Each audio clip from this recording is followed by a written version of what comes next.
দুজন অলরেডি বিয়ের প্রস্তাব দিয়ে দিছে। আমি ওকে নিয়ে সংসার করব, আমার প্রাক্তন নিয়ে আমার কোনো মাথা ব্যথা নাই। সে বিয়ে করুক, যা মন চায় তা করুক, আমি ওকে নিয়ে সংসার করব।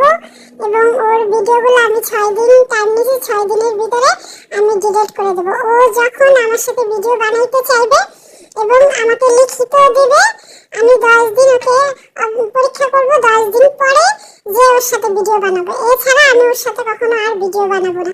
এই কথা বলতে হয়ে গিয়েছে আপনাদের ভাবির সাথে অলরেডি মনে করেন 13-14 জনে আমার বিয়ের প্রস্তাব দিয়ে বসে থাকছে। আমার যদি এইসব চিন্তা ভাবনা থাকতো তাহলে গতকালই তো আমি যেটা আমি করতে পারি না সেটা কেউ করে দেখাইছে। ধন্যবাদ তোমাকে। শর্মিলা দিকে মুক্তাকে ধন্যবাদ জানাইতেছে, বলতেছে যে আমি যেটা করতে পারি নাই সেটা কেউ করে দেখাইছে, ধন্যবাদ তাকে। এবং বলতেছে আমি দোয়া করি সে যেন সুখী হয়, সংসার করে এবং তার যেন একটা সুন্দর বাচ্চা হয়। শর্মিলার ভিতরে তার মানে কোনো রাগ নাই, ক্ষোভ নাই। এবং শর্মিলার এই কথাগুলো খুবই সুন্দর, খুবই ভালো লাগছে। শর্মিলার দিকে মুক্তাকে ধন্যবাদ জানাইতেছে, বলতেছে যে আমি যেটা করতে পারি নাই সেটা কেউ করে দেখাইছে, ধন্যবাদ তাকে। এবং বলতেছে আমি দোয়া করি সে যেন সুখী হয়, সংসার করে এবং তার যেন একটা সুন্দর বাচ্চা হয়। শর্মিলার ভিতরে তার মানে কোনো রাগ নাই, ক্ষোভ নাই।